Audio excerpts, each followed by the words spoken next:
أما بعد فأعوذ بالله من الشيطان الرجيم. بسم الله الرحمن الرحيم. وإذ قال لقمان لابنه وهو يعظه يا بني لا تشرك بالله إن الشرك لظلم عظيم. ووصينا الإنسان بوالديه حملته أمه وهنا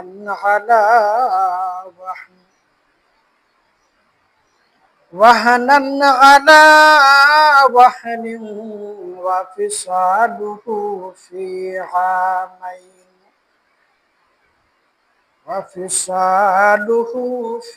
عامين أن اشكر لي ولوالديك إلي المصير.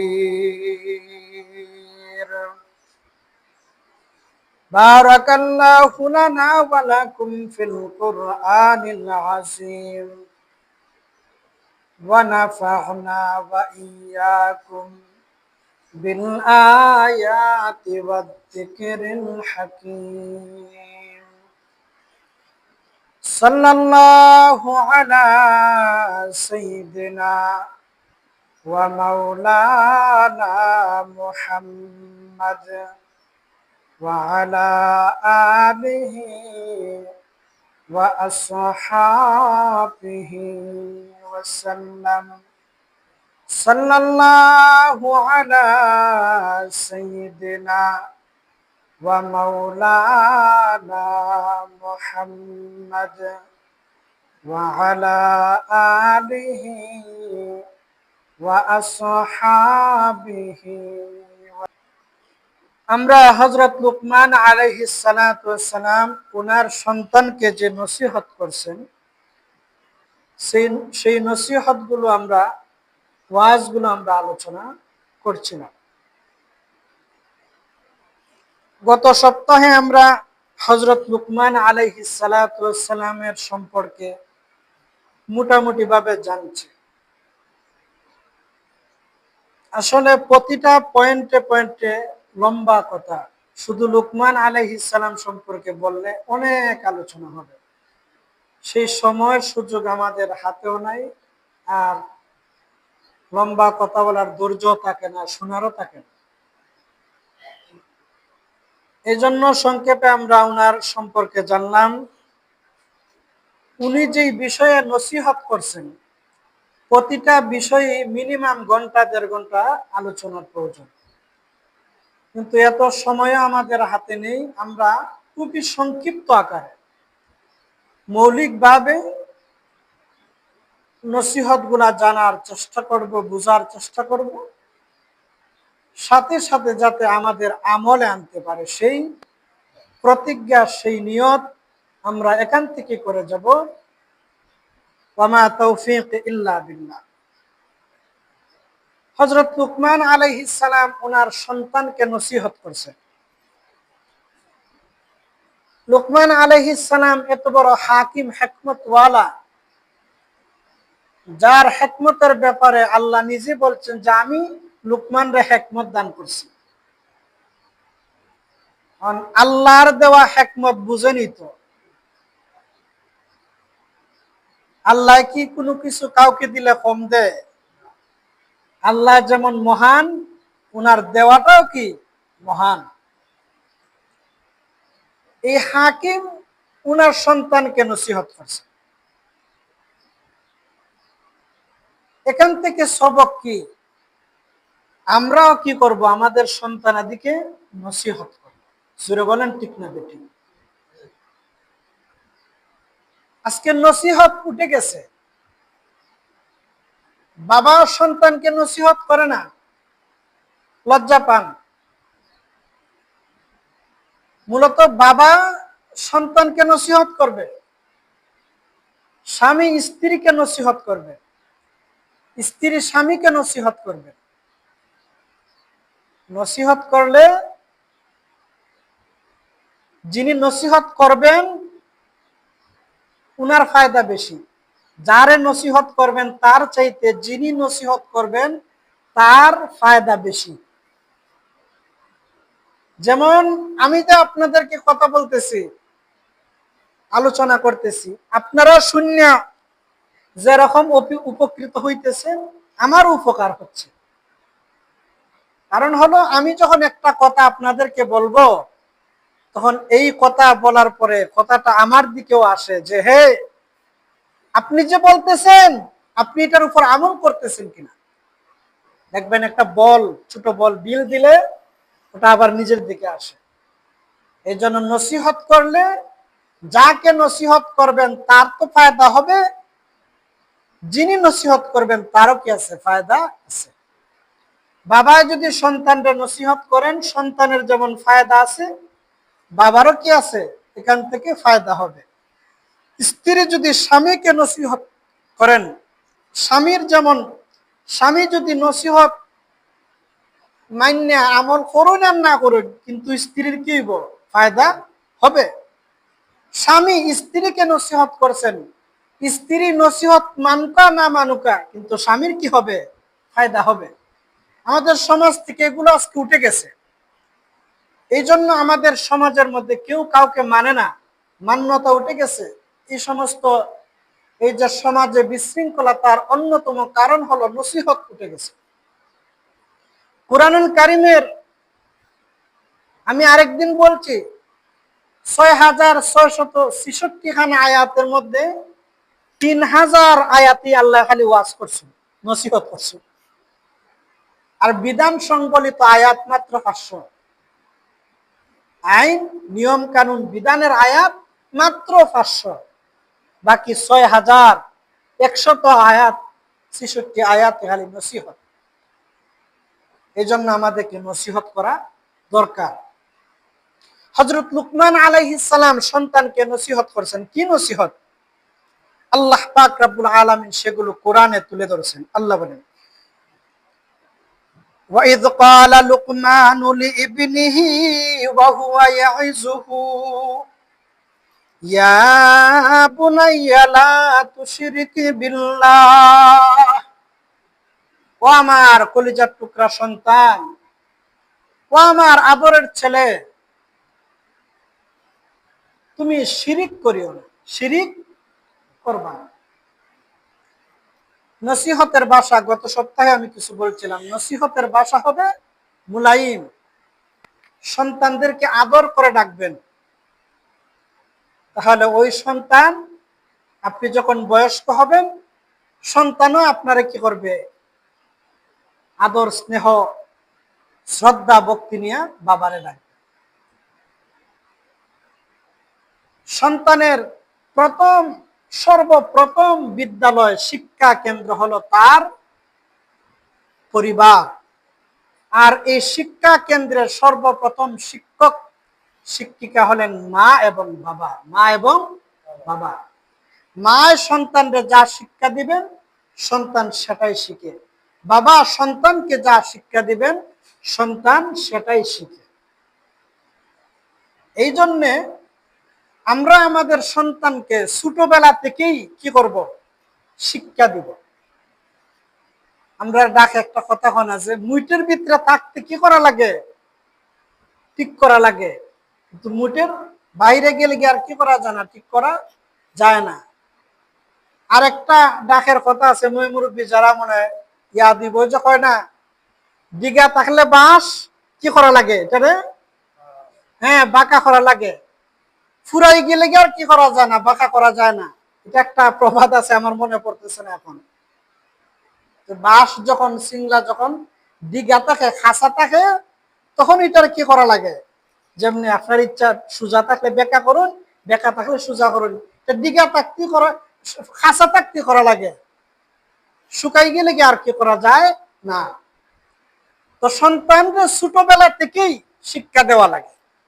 সন্তান যখন বড় হয়ে যায় তখন আর কি হয় না, কমান মানে না।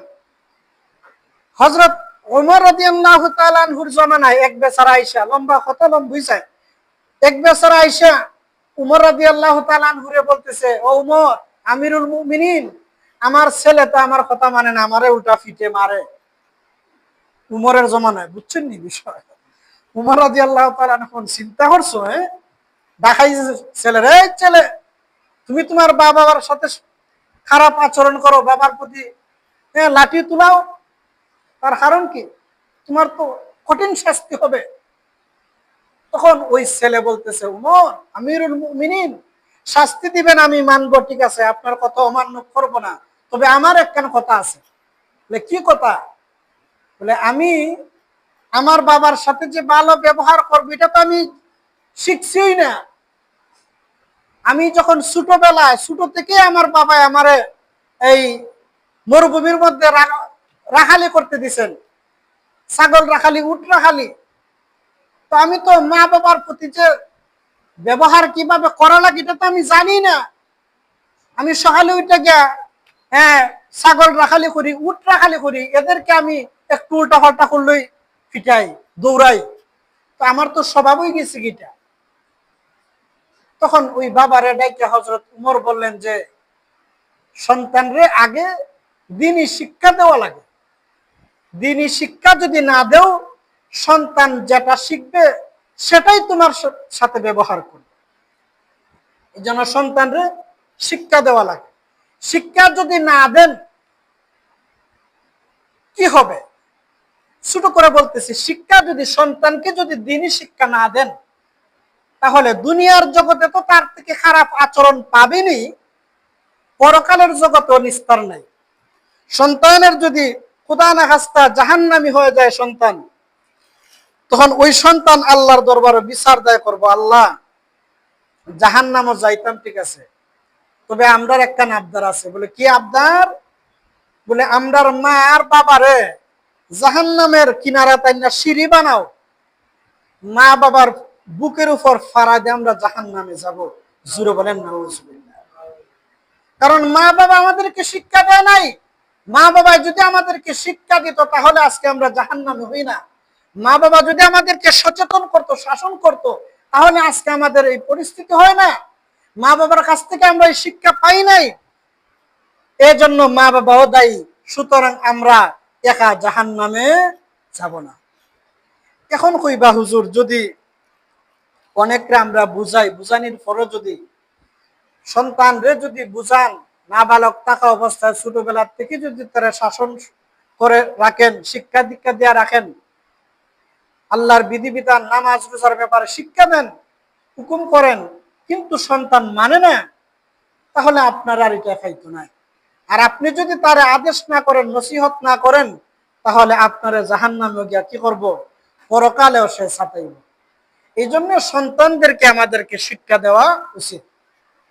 হযরত লুকমান আলাইহিস সালাম সন্তানদের সর্বপ্রথম নসিহত করছেন, ও আমার কলিজার টুকরা সন্তান, তুমি সর্বপ্রথম নসিহত হলো তুমি শিরিক করবা না। কি করবা না? শিরিক করবা। এখানে অনেকগুলো নসিহত সামনে আলোচনা আসবে। এই সব কিছুর আগে শিরিকের কথা কেন বলছেন? শিরিক সবচেয়ে জরুরিপূর্ণ বিষয়। কারণ মানুষের জীবনে সকল আমল আছে, কিন্তু আমলের মধ্যে শিরিক আছে, এই আমল আল্লাহর দরবারে গ্রহণযোগ্য হবে? হবে না। আল্লাহ পাক রব্বুল আলামিন বলছেন, ইন্নাল্লাহা লা ইয়াগফিরু আন ইউশরাকা বিহি ওয়া ইয়াগফিরু মা দুনা যালিকা লিমান ইয়াশা। শিরিক এমন এক গুনাহ, শিরিক ছাড়া যত ধরনের গুনাহ আছে আল্লাহ ইচ্ছা করলে দয়া কইরা মাফ করে দিতে পারেন। কিন্তু শিরিক যদি কারো জীবনে আসে, কারো জিন্দেগিতে যদি শিরিকের গুনাহ হয়, সেই শিরিকের গুনাহ আল্লাহ মাফ করবেন না। এই শিরিক প্রথমত দুই প্রকার। কয় প্রকার? আমার সাথে বলেন, প্রথমত কয় প্রকার? দুই প্রকার, একটা হলো শিরকে আকবার, শিরকে আকবার বড় শিরিক, কি শিরিক? বড় শিরিক।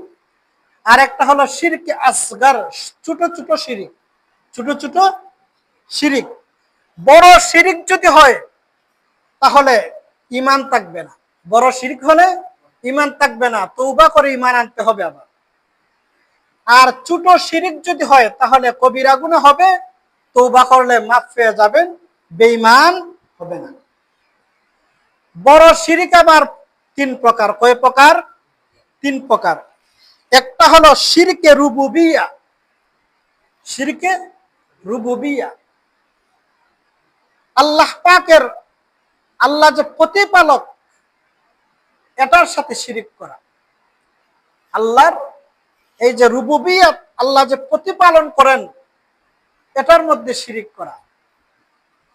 এটার মধ্যে শিরিক কিভাবে বলেন তো? আমাদের পালনেওয়ালা কে?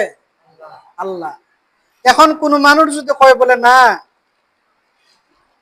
আল্লাহ ফালেন না, মূর্তি আমরারে ফালে, আরেকজন আছে আল্লাহর রুবুবিয়তের সাথে কি করে? শরিক করে, এলাহিয়তের সাথে শরিক করে, তাহলে কি থাকবে না? ঈমান থাকবে না। যেমন ইহুদি খ্রিস্টান, ওয়াকালাতিল ইয়াহুদু ঈসা মাসীহ ইবনুল্লাহ, ওয়াকালাতিল ইয়াহুদু উযাইর ইবনুল্লাহ, ইহুদিরা কয় উযাইর আল্লাহর ছেলে। ওয়াকালাতিন নাসারা ঈসা মাসীহ ইবনুল্লাহ, খ্রিস্টানরা কয় ঈসা আলাইহিস সালাম আল্লাহর সন্তান। পুত্তলিক যারা, তারা বিশ্বাস করে যে প্রতিমা বানায়, মূর্তি বানায়, যে এগুলো আল্লাহর, এই আল্লাহর কি আকার, আকৃতি। এইরকম যদি কেউ শিরিক করে তাহলে কি হবে না? সে ইমানের মুসলমান মুমিন হিসাবে গ্রহণযোগ্য, গ্রহণ হবে না। এই যারা মূর্তি পূজা করে তারা তো কয়ই যে আমরা উপরওয়ালা মানি, উপরওয়ালা মানি, কিন্তু আমরা এটা কি রাখছি? এটা আকার সামনে রাখি আমরা কি করি? ইবাদত করি। ইহুদিরা আল্লাহরে মানে, সাথে কিতা উযাইর তাইনের ছেলে, জুড়ে বলেন নাউজুবিল্লাহ। খ্রিস্টানরা আল্লাহরে মানে, কিন্তু কয় না ঈসা আল্লাহর সব বেটা, মরিয়ম আল্লাহর বিবি, জুড়ে বলেন নাউজুবিল্লাহ।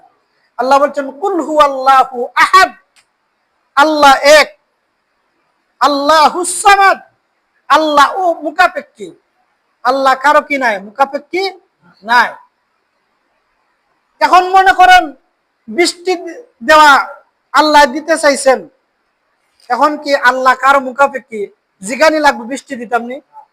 আল্লাহ কারো মুখাপেক্ষী না। এখন রুদ্র দেওয়া দরকার, আল্লাহকে কাউকে জিজ্ঞেস করা লাগবে যে আমি রুদ্র দিতাম, তুমি অনুমতি দাও? প্রয়োজন নাই। কুন ফায়াকুন। আল্লাহর এলাহিয়ত, রুবুবিয়তের মধ্যে কি নাই? কোন শরিক নাই। লাম ইয়ালিদ ওয়া লাম ইউলাদ, আল্লাহ কারো থেকে জন্ম নেন নাই, কাউকে জন্ম দেন নাই। সূরা ইখলাস বেশি বেশি পড়বেন, কোরআনের 3 ভাগের 1 ভাগ। আল্লাহ পাক রব্বুল আলামিনের আল্লাহর পরিচয় তুলে ধরছেন একেবারে সংক্ষেপে এই ছোট্ট সূরার মধ্যে। সূরা ইখলাস বেশি বেশি পড়বেন, বেশি বেশি পড়বেন, পড়লেই 3 ভাগের 1 ভাগের সব। তো আল্লাহর এলাহিয়ত, রুবুবিয়তের মধ্যে শিরিক, শরিক করা যাবে না।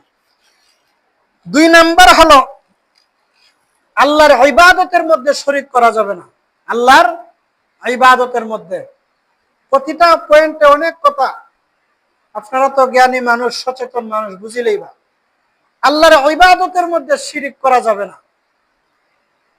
আপনি কুরবানি করতেছেন, আল্লাহর নামে করা লাগবে। কার নামে?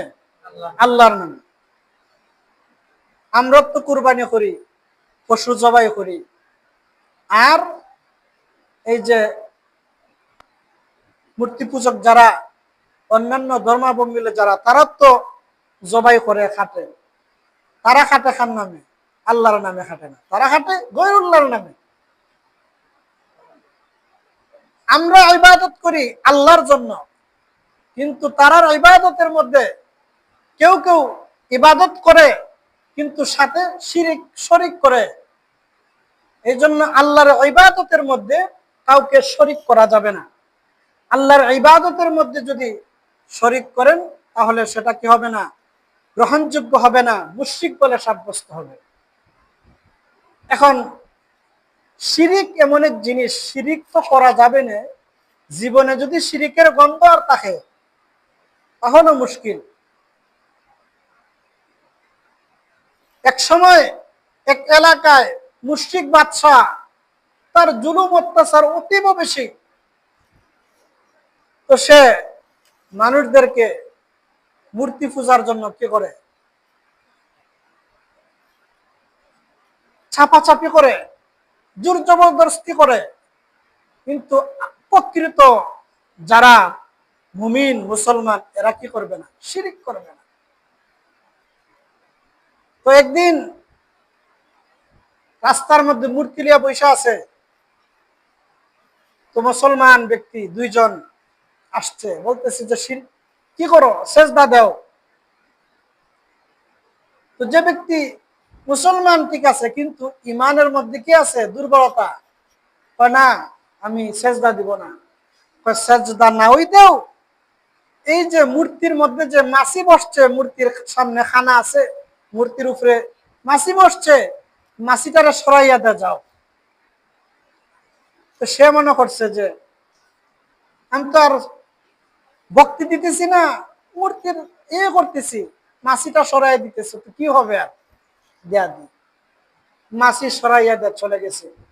আল্লাহ রসুল বলেন ওই ব্যক্তি মূর্তির মাছি সরায় নাই, বরং সে কি করছে, এখান থেকে হয়তো মূর্তির মাছি সরাইয়া দেশে এদের অত্যাচার থেকে বেঁচে গেছে, কিন্তু আল্লাহর জাহান্নামের অধিকারী হয়ে গেছে। জুড়ে বলেন না। আরেক লোক তারে বলতেছে যে কি করো, মূর্তির মাছিটা সরাইয়া দাও। সে বলতেছে, সে পাক্কা মুমিন ইমানদার, সে বলতেছে যে না, আমি তো সেজদা করবই না, মূর্তির কি করবো না, মাছিও সরাবো না, শিরিকের গন্ধ যাতে আমার মধ্যে না আসে। সাথে সাথে ওই ব্যক্তিকে তলোয়ার দ্বারা হত্যা করে ফেলছে। জনাবে রাসূল করিম সাল্লাল্লাহু আলাইহি সাল্লাম বলেন ওই ব্যক্তি এই যে এই রক্ত দিয়া সে আল্লাহর তৈরি জান্নাতে চলে গেছে। জোরে বলেন সুবহানাল্লাহ। সে বলতেছে যে না, আমার জীবনে শিরিকের গন্ধ রাখবো না। ও মুসলমান, আজকে আমাদের আমলের অবস্থা কিরকম? সন্তান হয় না, শাহজালাল সাবরানো যায়, শাহ পরানো যায়, ওই আল্লাহ কিতা কইতাম, মানুষের ওই যে ইমানের হালত শুনছেন, শাহজালাল শাহ পরান, ওলিয়া উলিয়া সন্তান দেওয়া লাগবো, হ্যাঁ দেওয়া লাগবো না, সন্তান দেওয়ার মালিককে। আচ্ছা শুনছেন, এই যে কুত্তা বিলার যে বাচ্চা হয় এরা খারদারও যায়, এরা কোনো মাজারও গেছে, কোনো মুকামও গেছে, দেওয়ার মালিক আল্লাহ। বিভিন্ন জায়গায় মাজার মুকাম, ও মুসাইর ওদিকে একটা আছে বৈরাগী, নাম লতিটা কিরকম লাগে, বৈরাগীর মাজার, কোন যায় বেটিনতে সিন্ডি বিন্দি লইয়া ওই ফারের ভিতরে শুক্রবার বৃহস্পতিবার আইলি দেখা যায় বেটেন খানা বনে তৈয়ার কইরা হইয়া যায়। আরেকবার দেখছিলাম আমরার ওই মুক্তান্দির মনে হয় এক বেচারা, হে কেন খের এখানে আমি দেখছি না, সে একবার গিয়ে আপনার আখড়া বানছে ওই আপনার সাতগাঁও, সাতগাঁও শাসন ওদিকে বুনবির ওদিকে। আল্লাহ কিতা কইতাম, আমার চোখে দেখছি। এই একটা ল্যাম্পটি, একটা গামছা আপনার আটুও ঘুরে না, এমনি নাভি পর্যন্ত নাই, ওই একটা গামছা কোন রকম সিনজির মাঝে বই থাকে, ফসরাপ পায়খানা যা আছে ওটার মাঝে। আর মানুষ কত কি রকম চিন্তা করে, তার খাসা খানি বনি ফুলাও আখনি বাহনি কইরা ওটা লইয়া যায়, আর হে দুই এক কামড় খাইলে খাই নাইলে অনেক ফালাই দেয়, কুত্তা বিলাই অগলতা মানুষ একসাথে। এই হলো ফিরাকির হালত, এরার কাছেও মানুষ যায়। রুচির তো একটা ব্যাপার আছে, রুচির তো আছে বুঝছেন। যে বেচারা লেম টিফিন তো তার প্রস্রাব পায়খানার কোনো নাই, এর দ্বারা মানুষ কেমনে যায়, কেমনে যায়, রুচি কেমনে যায়। আমি খবর পাইছি অনেক শিক্ষিত মানুষও স্কুলের মাস্টার আরো কোন কথা বলে যায়নি, ইটার মুড়ি। তাই আমি ইটা তো শিক্ষিত, ইটান কেমনে গেলা, রুচির তো একটা ব্যাপার স্যাপার আছে। যেই বেটার সত্র আউরত নাভির থেকে হাঁটু পর্যন্ত ডাকিয়ে রাখা, এটা দায়মি ফরজ, দায়মি ফরজ। ঘুমাইলো ডাকিয়ে রাখন, ডাকিয়ে ঘুমাইতা, ঘুমের অচেতন অবস্থায় যদি উঠে, এটা হইলো ভিন্ন কথা, কিন্তু আপনি ডাকিয়া ঘুমাইতা। প্রস্রাব পায়খানার সময় কুলতা যথান জরুরি, জরুরতের বেশি কুলান না, দায়মি ফরজ। এবার দায়মি ফরজ নাই। প্রস্রাব পায়খানার কোনো এনে যেন খায় উনি প্রস্রাব করে পায়খানা করে, ওটাই আবার সাফ সুফা করে না, উজুবিল্লাহ। আমি যে এটা কইতেছি আমারও গিন্না আইতেছে। এই হলো হালত, এদের দরবারও মানুষ যায়। এরপরে বিভিন্ন লেংটা শাহ, এরপরে জিঞ্জির শাহ, কালো শাহ, লাল শাহ, কত শাহর অভাব নাই, কুত্তা শাহ, বিলাই শাহ, কত শাহ যে অভাব নাই।